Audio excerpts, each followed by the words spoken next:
नमस्कार, मी रेश्माज रेसिपीमध्ये आपलं खूप खूप खूप स्वागत। आता बऱ्याच वेळा बघा काय होतं, आपण कुठे कुठे देवाला जातो, तिथे नारळ फोडले जातात किंवा घरी सणावाराला सुद्धा आपण नारळ फोडतो।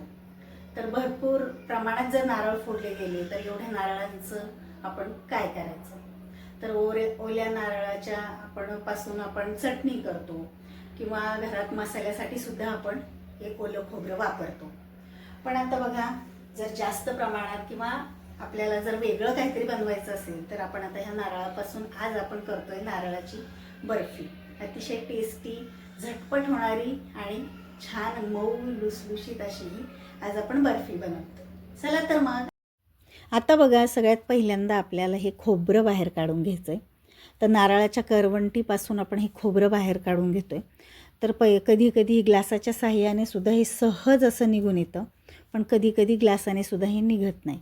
त्यामुळे मी आता वरवंटा घेतला आहे आणि हलकंसं सगळीकडून त्याला हळूहळू मारलं आहे आणि हे बघा 2 वाट्या अगदी सहज निघालेल्या आहेत करवंटीपासून बाजूला। तर आता बघा, आपल्याला अगदी पांढरी शुभ्र अशी ही नारळाची बर्फी करायची, म्हणून हा काळा भाग जो आहे तो आपल्याला काढून टाकायचा। तर सोलर घेतलं आहे, सोलरच्या सहाय्याने आता हा काळा भाग जो आहे तो काढून मी टाकते। तुम्हाला जर ठेवायचा असेल तर काळा भाग हा नाही काढला तरीसुद्धा चालेल। तर बघा, आता आपण ही जो त्याचा काळा भाग जो आहे बघा, तर पूर्ण अगदी काढला आहे बघा, सगळीकडून कुठेही काळा असा भाग दिसत नाही आहे। तर असंच आता ही दुसरी वाटी जी आहे त्याचासुद्धा आपण काळा भाग जो सोलून काढून घेऊयात। आता बघा, दोन्हीही वाट्या छान अशा पांढऱ्या शुभ्र दिसतात। तर बघा, आता तुम्हाला जर हा पहिल्यांदा हे धुवून घ्यायचं असेल तर या वाट्या पहिल्यांदा धुवून घ्या, किंवा मग नंतर ह्या बारीक बारीक काप केल्यानंतर सुद्धा तुम्ही धुवून घेऊ शकता, कारण आपण जे काळा भाग काढला आहे त्याचे बारीक बारीक कण या खोबऱ्याला लागलेले असतात, त्यामुळे बर्फी थोडीशी काळसर दिसते। आता बघा, सगळ्याचे मी काप करून घेतलेले आहे सगळे नारळाचे, आणि आता आपण हे स्वच्छ धुवून घेऊयात। तर पण कापल्यानंतर धुतलं तर त्याचा तेलकटपणा निघून जातो, त्यामुळे ह्या वाट्यांची आपण जेव्हा साल काढतो तेव्हा धुतलं तरीसुद्धा चालेल। आता हे थोडं थोडं करून आपल्याला मिक्सरला फिरवून घ्यायचं। तर जेवढं बारीक फिरवता येईल तेवढं बारीक तुम्ही फिरवून घ्या, कारण नारळाच्या बर्फीला चांगला आकार येण्यासाठी अगदी हे बारीक असं हे झालं पाहिजे।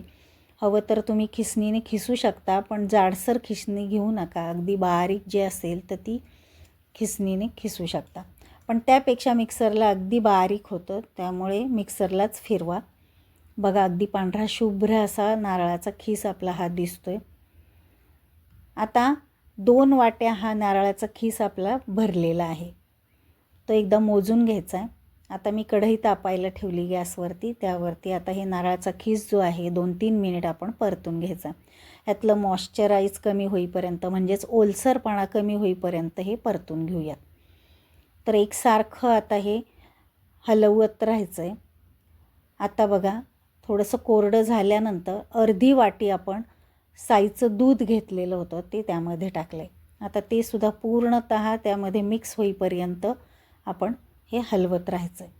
आता ही नारळाची बर्फी करायला अगदी सोपी आहे, फक्त त्याचा त्रास म्हणजेच फक्त जास्त वेळ आपल्याला ती परतून घ्यावी लागते, त्यामुळे एकसारखं हलवत राहायचं आहे।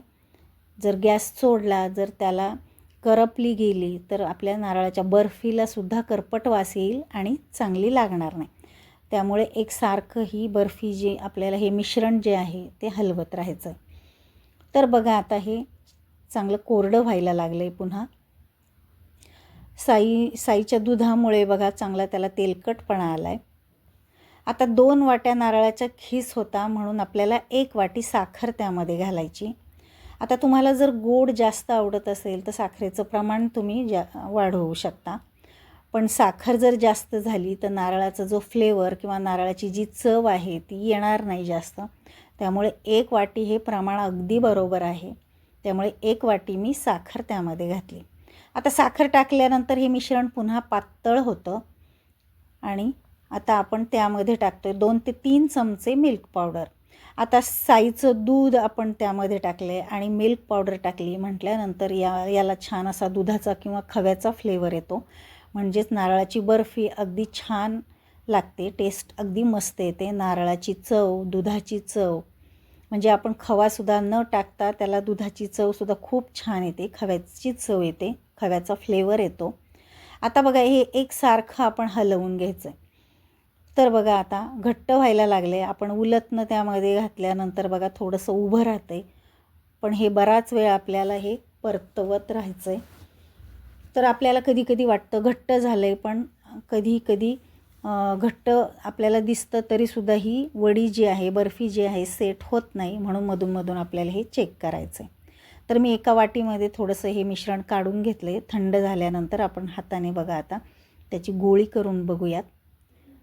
तर आता उलटणं तर त्यामध्ये उभं राहिले. आपण पुरण करताना जसं उलटणं आपण उभं करतो तेव्हा पुरण तयार झालं समजतो, तसंच उलटणं उभं राहिलं आहे. पण ही गोळी तयार झालेली नाही आहे, कारण हाताला चिकटते. म्हणून अजून आपल्याला हे परतवून घ्यायचं आहे.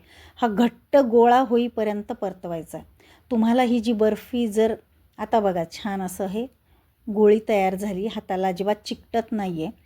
तुम्हाला ही बर्फी जर अगदी कडक हवी असेल तर हे जे जास्त मिश्रण जे आहे ते जास्त वेळ तुम्ही परतून घ्या. आपल्याला स्मूथ अशी ही बर्फी करायची म्हटल्यानंतर जास्तही घट्ट आपण मिश्रण परतलेलं नाही. ही गोळी जेव्हा तयार झाली, हाताला चिकटले नाही, अशा वेळेस आपण आता ही गॅस बंद केला आहे आणि एका ताटाला मी तुपाचं ग्रीसिंग करून ठेवलेलं होतं. आता बघा त्यावरती हे मिश्रण काढून घेतलं आहे आणि आता हे पसरवून घेऊयात. तर तुम्ही उलटण्याच्या साहाय्याने, चमच्याच्या साहाय्याने व्यवस्थित असे प्लेन असं हे पसरवून घ्या.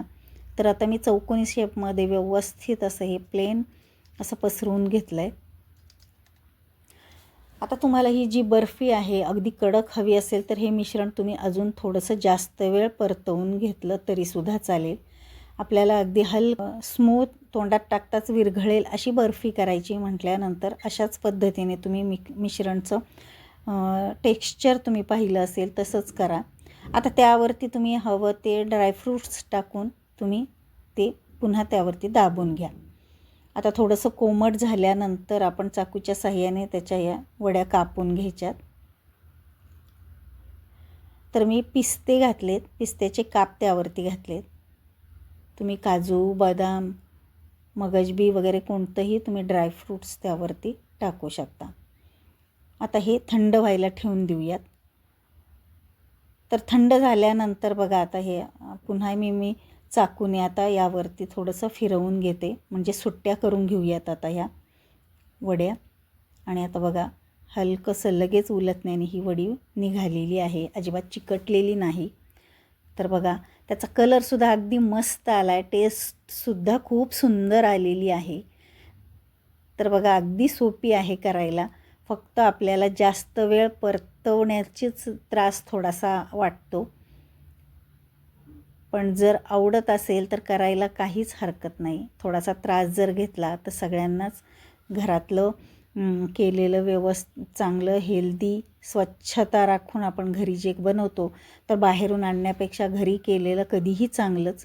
त्यामुळे नक्की तुम्ही घरीच ही बर्फी अशा पद्धतीने करून पहा. बघा सहज अशी तुटली जाते, अगदी मऊ लुसलुशीत, तोंडात टाकताच ही विरघळणारी बर्फी आपली ही अशी बघा तयार झालेली आहे. त्याचा रंग तुम्ही बघू शकताय.